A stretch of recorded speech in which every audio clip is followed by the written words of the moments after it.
All right, Maggie. So now that we scared the hell out of all our I'm viewers, sorry. what's a good way to protect yourself if you're a landlord or a homeowner, or what's the best way to do this? Well, I think the biggest thing is considering sort of what your ultimate goal is and what your plan is for you and for your lifetime is going to come first, right? Do you need the rental income? Is it more important for you to have the house and the rental income and all of the flexibility to move throughout the state of California versus making sure your kids get that low property tax basis? I think that's the question. Do you need it now versus ensuring your kids' future of having that available to them? That's where you're going to sort of funnel into what should I be looking at? Is this going to affect me?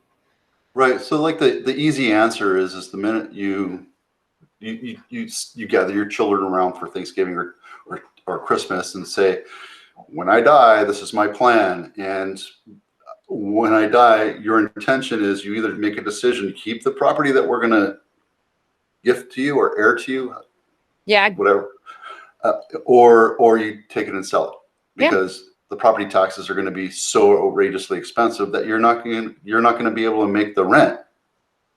So Yeah. it's completely up to you. But here's our plan going forward. We have 10 houses, we have 3 children, and you guys are going to divide it up this many ways, and you figure out how you're going to deal with it because we're going to be dead. I don't care. I always tell everyone, well, what do you care? You're going to be dead. And so when you're looking at your trust, right? You've got a trust, you're looking at your trust, and let's say you've got 3 kids, and that one of the 3 wants your house, your primary residence.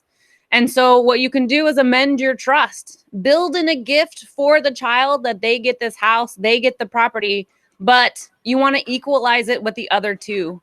So you need to build that in before you go. Otherwise, you haven't avoided a reassessment at all. Because if you've kicked the can till after you've passed away, and now one sibling is buying it out from their other 2 siblings, there's no exception for that, regardless of what proposition it is. So you haven't avoided the reassessment there. So having these conversations, these really uncomfortable conversations over Christmas, over, holidays are the best time to have them, right?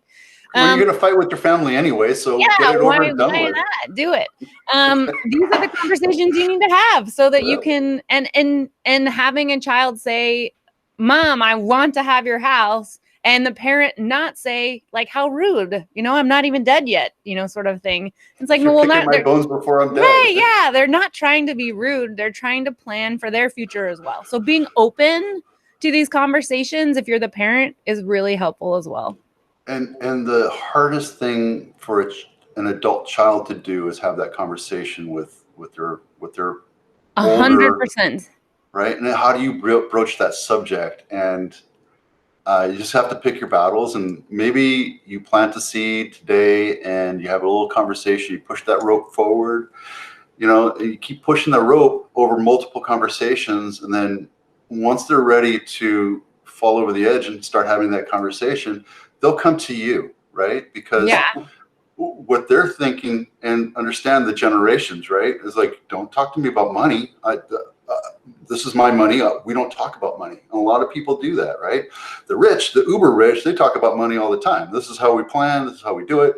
But if you're a hardworking retiree, you're generally speaking, you don't talk to your children about money or how to deal with legacy and how to deal with trust and how to deal with health. Do you know that in Santa Clara County, of all the homeowners, I did a survey years ago, about 5 years ago. Of all the homeowners, only 5% are under a trust.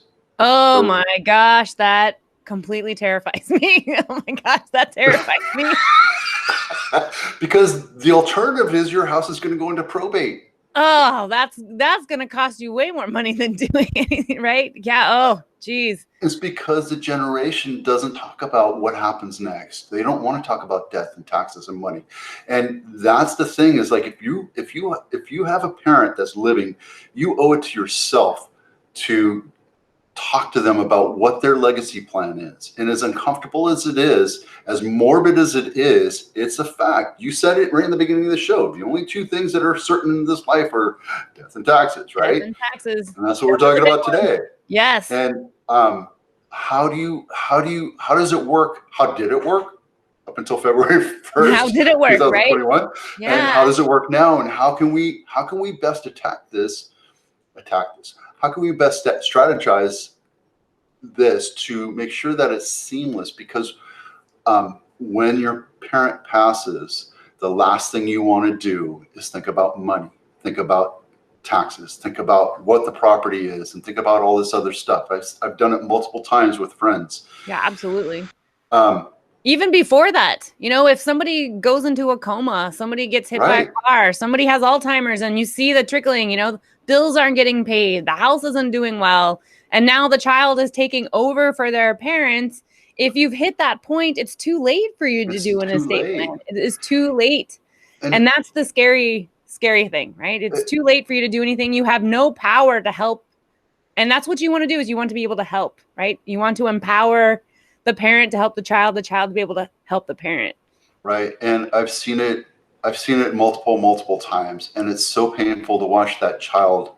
And if you're an older adult with an adult child and you're watching this, the most important thing you can do is have that conversation with them, because God forbid, I do not wish it on you.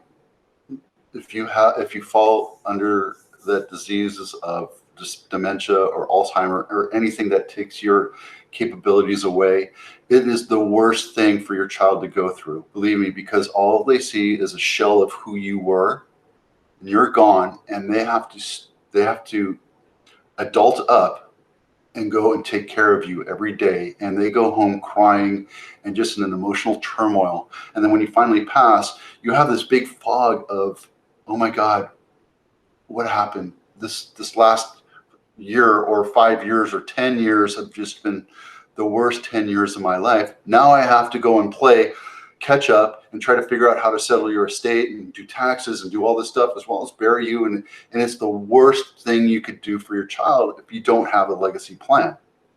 Yes. And I'm not saying that as a salesman. I'm saying that as you're father. you're being realistic. Absolutely. Right. I want my children.